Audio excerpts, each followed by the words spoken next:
casa.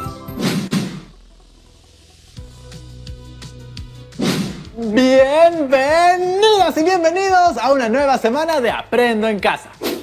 ¿Qué haces, Tocino? Como me dijiste que debo hacerme cargo de algunos quehaceres, estoy colaborando con la limpieza del set. Gracias, Tocino. Aunque creo que te pasaste un poquito con el uso de la lejía. Mientras más lejía, mayor efectividad contra el virus, ¿no? No, Tocino. Todo tiene una proporción exacta. Si no, en vez de cuidarnos, podemos hacernos mucho daño. Tu limpieza extrema me ha hecho pensar en que el tema de esta semana podría ser problemas ambientales y ecológicos y cómo ayudar a resolverlos desde casa. Vamos a hablar de todos estos químicos que estamos usando más en estos días. El Ministerio de Salud recomienda que debemos usar 20 mililitros de lejía por cada litro de agua. No debemos mezclarla con agua caliente porque el calor evapora el cloro y pierde sus propiedades desinfectantes. Tampoco debemos combinarla con vinagre, pues genera vapores tóxicos que podrían causar quemaduras en los ojos y daño a los pulmones. ¡Eso suena muy grave! Tienen que avisarles a todos en sus casas. Así es. Además, sería muy peligroso mezclarlo con alcohol en gel, ya que la combinación de ambos forma el cloroformo y su inhalación por periodos largos provoca mareos, fatiga o dolores de cabeza. ¿Se imaginan dónde terminan todos esos litros y litros de lejía y otros limpiadores? Así es, en el desagüe. ¿Qué les parece si mejor conversamos con la profesora al respecto?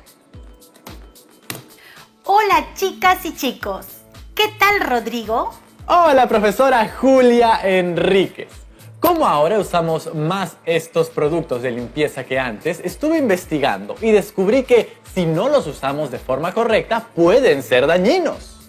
Así es Rodrigo, a veces podemos caer en excesos o usos inadecuados. Esto puede llegar a causar graves perjuicios a nuestra salud.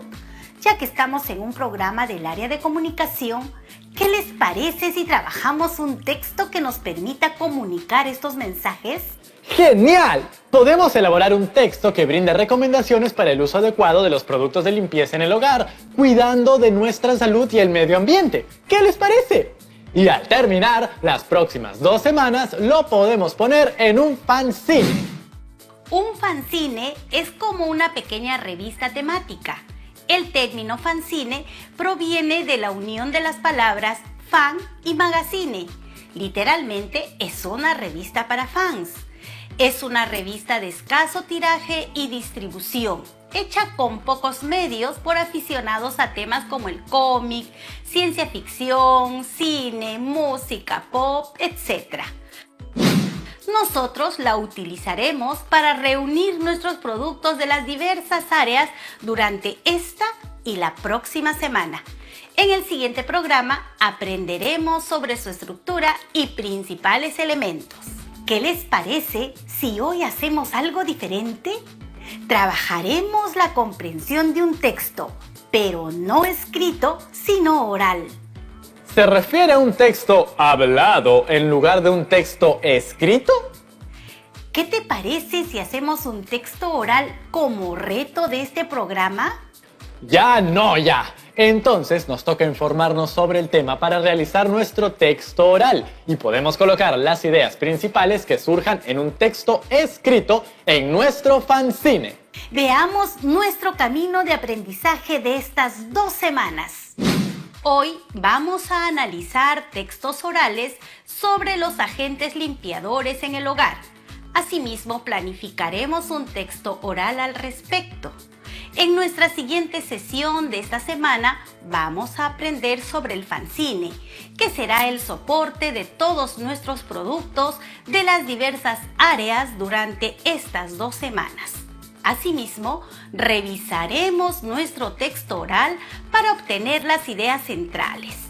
Con dichas ideas centrales, La siguiente semana planificaremos un texto escrito donde se recomiende el uso adecuado de los productos de limpieza para cuidar nuestra salud y el medio ambiente.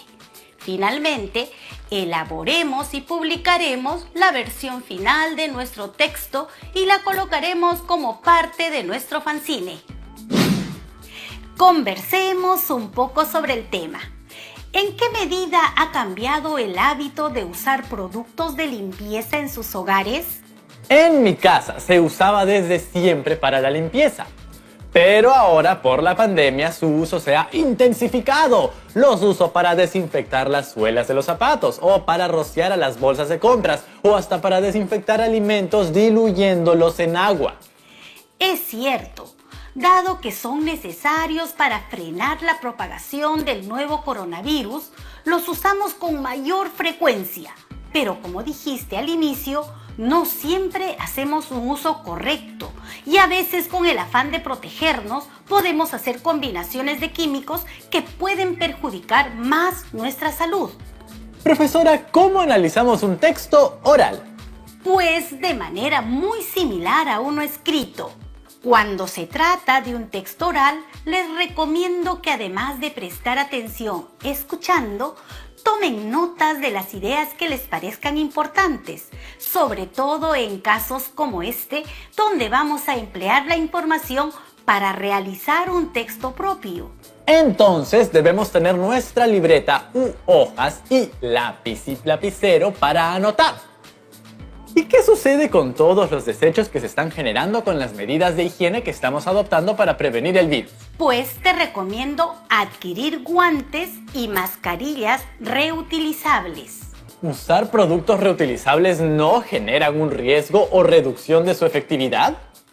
Para nada, Rodrigo, siempre y cuando estos implementos cumplan con los protocolos del Ministerio de Salud, los uses y desinfectes correctamente luego de cada uso.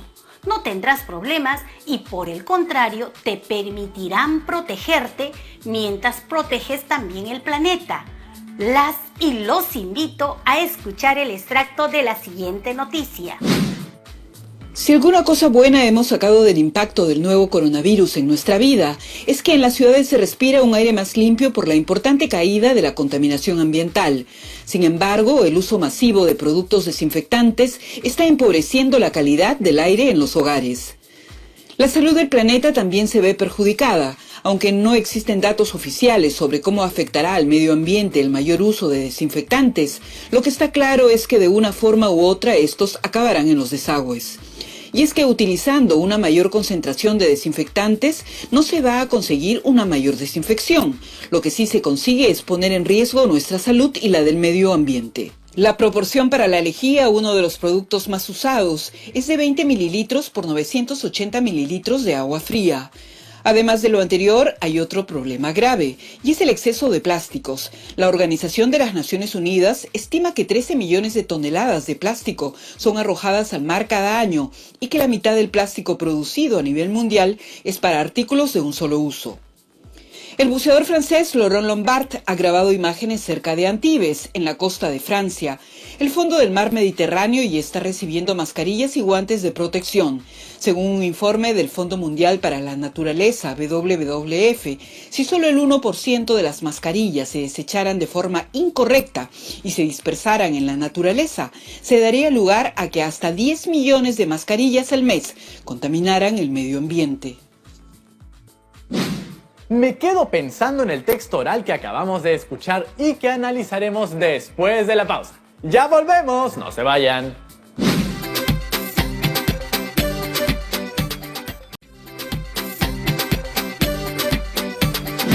Y estamos de vuelta, chicas y chicos de primero de secundaria. ¿De qué consideran que trata el audio que escuchamos antes de la pausa? Creo que menciona que contaminamos las aguas con el uso excesivo de desinfectantes. Además, dañamos a nuestro planeta por el exceso de plásticos que dejamos cuando desechamos guantes, mascarillas y otros implementos de protección. ¿Sabemos cuánto es el impacto que se viene ocasionando? La noticia decía que como la pandemia es nueva, aún no hay datos oficiales, pero ya se han encontrado guantes y mascarillas en el fondo del mar. Así es. Entonces, ¿cómo debemos usar los productos desinfectantes y preventivos para cuidarnos del COVID-19? Si bien es necesario usarlos para evitar la propagación del virus, este uso debe ser responsable, teniendo en cuenta el impacto ambiental que ocasiona. Como usted mencionó, debemos preferir las versiones reusables. Te he percibido un poco dudoso respondiendo a algunas de las preguntas. Es que no recuerdo toda la información con seguridad. No es como un texto escrito en el que si tengo una duda tengo la opción de regresar y leer. Entiendo. La comunicación escrita no es igual que la comunicación oral. Veamos en qué radican las particularidades de cada tipo de comunicación. La comunicación oral se establece por la palabra hablada. Su base es el diálogo. El mensaje desaparece al emitirse. Se utiliza el lenguaje gestual, es decir, la comunicación no verbal, el contacto visual, gestos faciales, movimientos, postura, tono de voz, entre otros. Es espontánea. Es unidireccional o multidireccional. Es necesario saber hablar para comunicar un mensaje y oír para recibirlo. Por otro lado, la comunicación escrita se establece por la escritura. Su base es el texto. El mensaje permanece al emitirse. Se utiliza la gramática y figuras retóricas. Es reflexiva. Es unidireccional. Es necesario saber escribir para emitir un mensaje y leer para recibirlo. Entonces, la comunicación oral se establece a través de la palabra hablada, bien sea de modo presencial o a través de medios como los teléfonos, las videollamadas, radios, etc. Además, los textos escritos requieren un mayor trabajo de elaboración, ¿no? Depende de la situación comunicativa. Sin embargo, es verdad que cuando uno escribe, sí se sigue un proceso más riguroso. La planificación, el borrador, revisiones, correcciones, etc. El diálogo es la base de la comunicación oral. ¿Es lo mismo que una conversación? Sabemos que en todos los actos de comunicación hay un emisor y un receptor. El diálogo es una forma de comunicación más estructurada, a diferencia de una simple conversación, donde se da un intercambio de intervenciones entre dos o más interlocutores que alternan las funciones de emisor y receptor con la finalidad de manifestar sus ideas o sentimientos en torno a un determinado tema de interés común y llegar a unas conclusiones satisfactorias para todos. Entonces, el diálogo se da cuando hablamos con una persona o más para exponer ideas, experiencias, conocimientos y hasta sentimientos. Implica una conexión humana más profunda. Es un acto menos trivial. Así es. ¿Qué les parece si nuestro texto oral lo creamos en conjunto con nuestras familias, dialogando con ellas sobre el uso adecuado de los productos de limpieza en el hogar para cuidar nuestra salud y el medio ambiente? Profesora, dado que un diálogo no es igual que una conversación, ¿existen algunas pautas o una estructura a seguir? El diálogo se organiza en los siguientes momentos. Apertura, que consiste en un saludo entre los interlocutores participantes. Luego viene la orientación, que se da cuando se expone, presenta e inicia el tema. Le sigue el desarrollo, que son las intervenciones de los participantes. Y como todo tiene su final y nada dura para siempre, concluye con el cierre, que constituye la despedida y el fin del diálogo. Entonces, ¿aquí también debemos hacer una planificación? Como con todo texto, vamos a planificarlo definiendo la situación comunicativa. Tendremos en cuenta estos 4 puntos. 1. Tema. ¿Cuál es el tema del que se va a hablar? 2. Propósito. ¿Para qué dialogarán? 3. Situación. ¿En qué contexto se desarrollará el diálogo? Y 4. Tiempo previsto. ¿Cuánto durará aproximadamente? Entonces, vamos a hablar de los productos de limpieza y su uso correcto para el cuidado de nuestra salud y el medio ambiente. El propósito es dialogar para conocer el buen uso de los agentes desinfectantes a partir de los pensamientos, experiencias y sentimientos de los interlocutores, que serán nuestros familiares, para establecer recomendaciones que luego compartiremos. Bien, Rodrigo. ¿Dónde llevarás a cabo el diálogo? ¿En qué momento? ¿Cuál será el contexto? Les sugiero buscar el momento más apropiado para que toda su familia pueda participar. Bueno, en mi caso me conecto a almorzar con mamá y papá por videollamada, los sábados y los domingos. Podría ser uno de esos días. Bien, Rodrigo, es una buena idea. Las chicas y los chicos que nos ven en casa pueden acordar tener este espacio de diálogo en un momento similar, previo acuerdo con sus familiares. Recuerden que en nuestra convivencia no debemos imponer, sino entre todos llegar a un acuerdo. Bien, ahora que ya tenemos la planificación, debemos asegurarnos de conocer el tema. Para ello, puedes buscar información en internet, noticieros o radio, como para los textos orales que revisamos al inicio del programa. ¡Claro! Así como no podemos escribir sobre lo que no conocemos, tampoco podemos hablar sin saber. Entonces, será clave buscar información. Sí, sería importante que tus ideas estén ordenadas y definidas antes de dialogar. Así asegurarás el propósito comunicativo. Te puedes ayudar de un organizador visual como el que te presento a continuación. En el recuadro colocas el tema y en las líneas colocas ideas clave que no te gustaría dejar de mencionar en el diálogo. Profesora, ¿en el diálogo podemos hacer preguntas? Claro que sí. Es muy valioso preguntar. Recuerden que antes de formular una pregunta, tienen que tener claro su objetivo. No se trata de que tú ya sepas las respuestas y solo preguntes para que reafirmen lo que ya sabes, sino estés abierto para aprender realmente de los demás. Te recomiendo hacer una lista de las dudas que tienes, agruparlas por tema y formular preguntas con respuestas amplias en lugar de un sí y un no. En tu diálogo, evita preguntas como ¿usted usa detergente? ¿Quieres cuidar el planeta? ¿Sabes que si usas mal los productos de limpieza puedes dañar tu salud? No plantear preguntas que ya tengan incluidas la respuesta. Por ejemplo, si preguntas ¿qué tan malo es usar desinfectante para ti? Ya estás relacionando al desinfectante un concepto de un producto malo para la salud. Por otro lado, no hay que hacer preguntas tan complejas ni con palabras rebuscadas. Mientras más simples sean nuestras interrogantes, más fácil será la comprensión y obtendrás las respuestas más rápido.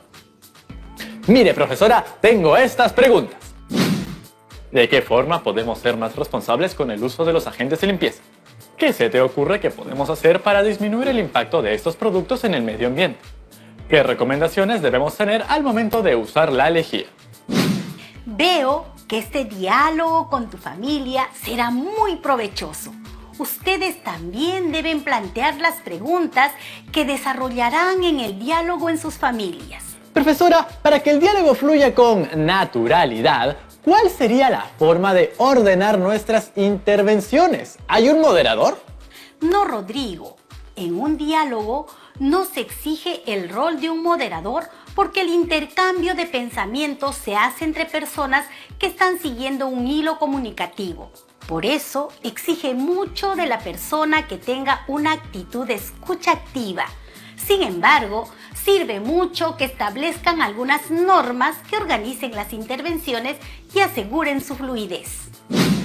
Por ejemplo, no deberíamos usar teléfonos celulares o distraernos con la televisión cuando alguien está hablando. De acuerdo, Rodrigo.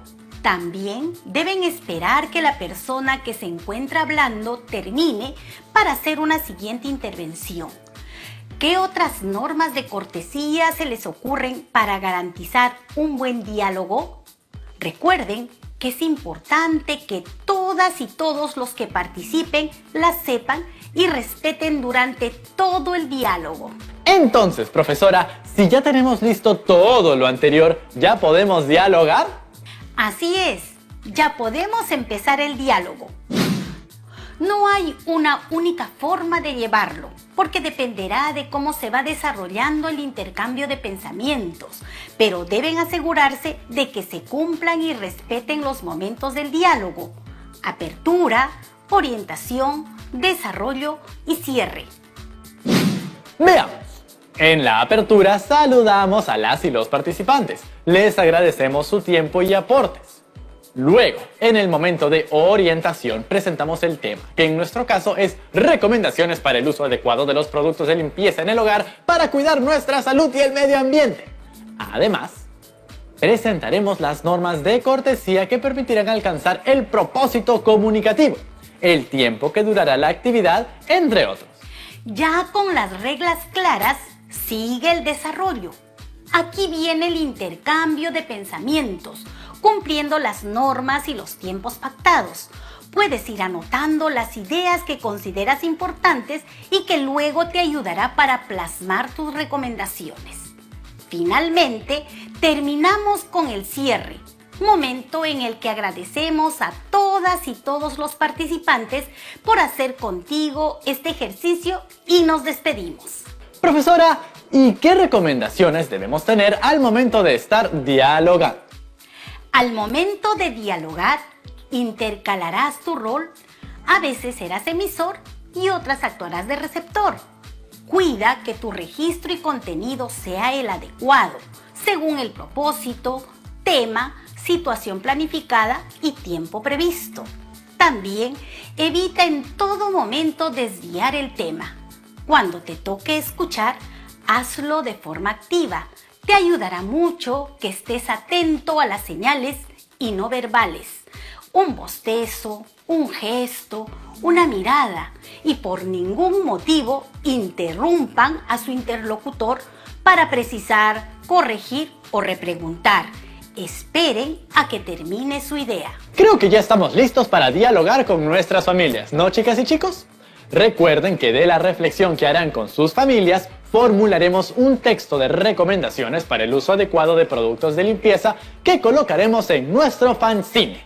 Así que será muy importante que graben cada respuesta de su diálogo en un audio. Y si no les es posible, tomen muchos apuntes y guarden sus apuntes y o grabaciones en su portafolio. Este será el insumo para que la próxima semana hagamos un texto para el fanzine. Tenemos algunas preguntas, profesora. Vamos a responderlas.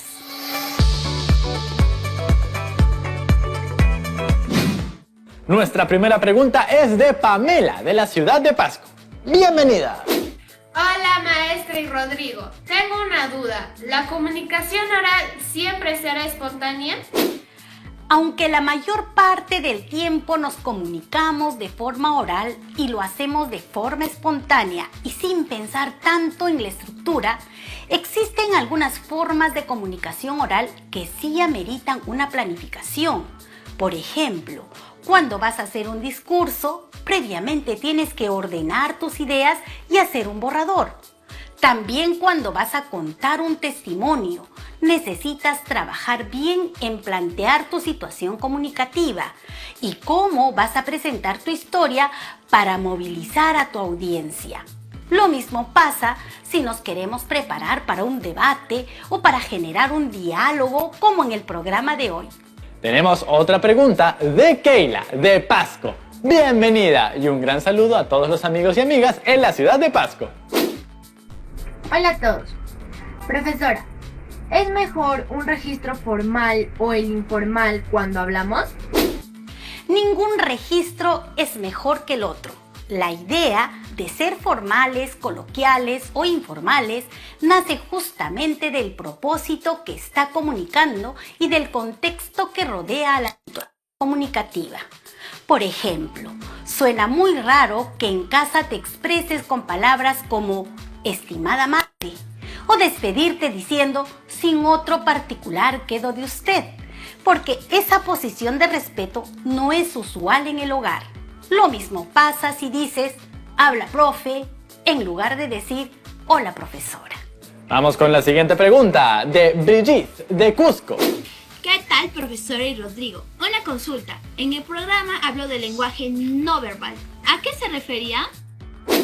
El lenguaje no verbal o paralenguaje se refiere a todo tipo de señales presentes con una emisión propiamente lingüística que transmiten información adicional, matizan, reafirman o incluso pueden llegar a contradecir el sentido comunicativo de dicha emisión lingüística. El llanto de un niño, el silencio de una persona, la sonrisa, el silencio y los suspiros, entre otros. Gracias a todas y todos por sus preguntas que aportan siempre a nuestro aprendizaje. Y muchas gracias, profesora, por compartir con nosotros el día de hoy. Nos vemos pronto, Rodrigo. Cuídense mucho, chicas y chicos. Chao, chao. Y llegamos al final de este programa. Asimismo, hemos aprendido sobre los textos orales, cuya base es el diálogo. Hemos aprendido sobre la planificación de un diálogo, su estructura y recomendaciones para su efectividad. Ahora te toca a ti. Las y los invitamos a realizar el siguiente reto. Planifica y realiza un diálogo con tu familia. Plantea preguntas potentes para recoger información sobre los productos de limpieza que se utilizan en tu hogar. Reflexiona sobre el uso adecuado de estos para cuidar la salud familiar y el medio ambiente. En el próximo programa continuaremos con esta reflexión a partir de la grabación de sus diálogos realizados en familia. No olviden registrar las ideas clave en su cuaderno o en el material con el que dispongan. Y recuerda guardar todas las evidencias de tu aprendizaje en tu portafolio. Esta semana estamos reflexionando acerca de los problemas medioambientales y qué podemos hacer para ayudar a resolverlos desde casa. Así que atentas y atentos a este tema. Hemos llegado al final del programa. No se olviden de quedarse en casa, lavar bien sus manos y usar los productos de limpieza con conciencia y responsabilidad. ¡Ya nos vemos! ¡Chao, chao!